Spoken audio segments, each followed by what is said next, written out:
आदर्श विद्या मंदिर भिवानी के सर्वश्रेष्ठ विद्यार्थी निशांत ने जेईई एडवांस में 369 रैंक लेकर ऑल इंडिया में अपनी धाक जमाई है। ये उपलब्धि विद्यार्थियों की प्रतिभा, स्वाध्याय तथा विद्यालय व गुरुओं के मार्गदर्शन का नतीजा है।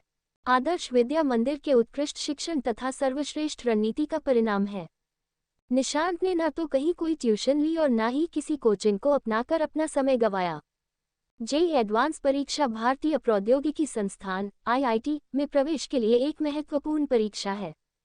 इस परीक्षा में सफल होने वाले छात्रों को आईआईटी में प्रवेश का अवसर मिलता है। उन्होंने अपनी सफलता का श्रेय अपने माता-पिता, गुरुजनों और अपनी मेहनत को दिया। आदर्श विद्या मंदिर के निदेशक श्री सत्येंद्र जी व प्रबंधक श्री शमशेर जी ने कहा, हमारे विद्यार्थियों की इस सफलता पर हमें गर्व है। उनकी मेहनत और समर्पण ने उन्हें इस मुकाम तक पहुंचाया है। हम उनके उज्ज्वल भविष्य की कामना करते हैं। प्रधानाचार्य डॉक्टर तरन गौर ने बताया कि आदर्श विद्या मंदिर अपने बेहतरीन परिणाम और अनुशासन के कारण अपनी पहचान बनाए हुए है। मेरा नाम निशांत है। मैं आदर्श विद्या मंदिर भिवानी का छात्र रहा हूँ। मैंने जेईई एडवांस 2025 में 2093 रैंक हासिल की है।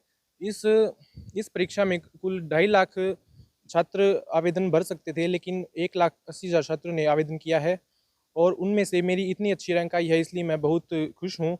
अभी मैं आगे आईआईटी कानपुर में मैथमेटिक्स एंड कंप्यूटिंग इंजीनियरिंग लेने का मेरा लक्ष्य है। मेरा गणित और जो फिज़िक्स है वो बहुत अच्छे थे, इसीलिए मैं ऐसे ही एग्ज़ाम के ताक में था कि जिसमें ये दोनों बहुत उच्च स्तर के पूछे जाते हों, और ये मुझे सबसे अच्छी चॉइस लगी, इसलिए मैंने इसके लिए कुल 2 साल मेहनत की है। इसके लिए मैं पास्ट ईयर क्वेश्चंस पे ज़्यादा ध्यान देता था, और जो कंपटीशन की बुक्स होती हैं उनसे मैंने थोड़ी डिटेल तैयारी की है। उनको सिर्फ कंसिस्टेंटली बहुत ध्यान से मेहनत करनी है, अपने आप को डिस्ट्रैक्शन से बचाना है, यही सबसे बड़ी बात है। मैं अभी किसी आईआईटी कानपुर या फिर आईआईटी दिल्ली में मैथमेटिक्स एंड कंप्यूटिंग इंजीनियरिंग से बहुत अच्छा इंजीनियर बनने का मेरा लक्ष्य है। मैं इसका श्रेय मेरे माता पिता को और मेरे अध्यापकों को देना चाहूँगा। मेरा नाम मोहित है। मैं आदर्श विद्या मंदिर से पढ़ा हूँ एवं मेरे मम्मी और पापा मेरे लिए सबसे बड़े इंस्पिरेशन थे। कुल 15 लाख बालकों के अंदर से मेरी रैंक 15,488 आई है जेईई एडवांस के अंदर।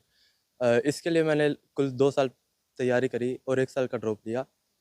इसके अंदर मुझे बहुत सारी कठिनाइयों का सामना करना पड़ा, लेकिन अंत के अंदर एक अच्छे रिजल्ट के कारण मेरे को बड़ी संतुष्टि हुई। हर बच्चे का लक्ष्य होता है। एक्स्ट्रा पढ़ाई तो ये है ही कि भाई हमें यूजुअल जो सीबीएसई बोर्ड क्या होता है उससे बहुत ज़्यादा पढ़ना होता है, और मैथ तो स्पेशली बहुत मुश्किल रहता है, लेकिन उसके बावजूद हमें उन सारी कठिनाइयों को देखते हुए आगे बढ़ना होता है और बस पढ़ते रहना होता है। दूसरे बच्चे कंसिस्टेंसी की है, लगे रहो और हो जाएगा। और तो आगे क्या क्या लक्ष्य है आगे आर्किटेक्चर के लिए मैं देख रहा हूँ कि कोई बढ़िया आईआईटी के अंदर हो जाए। निशांत मिठाथल गांव से है, जिसका 369 कैटेगरी और 2098 जो है वो ऑल इंडिया रैंकिंग में आया है। सेकंड मोहित है, जिसका 15,488 आया है। तो दोनों बच्चे ये वो हैं जिन्होंने निशांत इवन इसने जो है साइंस क्विज में पार्टिसिपेट किया और वहाँ पर स्टेट लेवल पे सेकंड पोजीशन इन्होंने गेन किया, जो कि गवर्नमेंट ऑफ हरियाणा द्वारा कंडक्ट की गई थी करनाल में। और उसके अलावा इन बच्चों में जो खासियत है, आजकल बच्चे जो है ये कंसिडर करते हैं इतने बड़े कंपटीशन को करने के लिए जो है बाहर से कोचिंग लेना पड़ेगा, ऐसा कुछ नहीं है। इस बच्चे ने डेली अप डाउन मिठाथल से करके और 2 साल आदर्श विद्या मंदिर में रेगुलर क्लासेस के साथ स्कूल टाइमिंग के अंदर तैयारी करके ये उपलब्धि हासिल की है। मेरी तरफ से इनको ढेर सारी शुभकामनाएं। कितनी खुशी है आप? देखो जगबीर जी, ये बहुत बड़ा कंपटीशन है, राष्ट्रीय स्तर का कंपटीशन है, जिसमें लगभग 15.5 लाख बच्चा बैठा है। तो 15.5 लाख बच्चों में 369 और 15,000 समथिंग, ये एक बहुत बड़ी अचीवमेंट है। तो बहुत ज़्यादा खुशी है। दूसरे बच्चों के लिए मेनली तो यही करूँगा कि मैं जैसे जुलाई में सेशन स्टार्ट होगा वापस, तो इन बच्चों को बुलाऊंगा। मेरे से बेहतर ये बता सकते हैं। टीचर अपना काम कर सकता है, लेकिन उसके अलावा मेन रोल तो जो है सेल्फ स्टडी और खुद के मोटिवेशन का रहता है। तो आई थिंक ये बच्चे जो है अपने जूनियर्स को ज़्यादा अच्छे से बता पाए।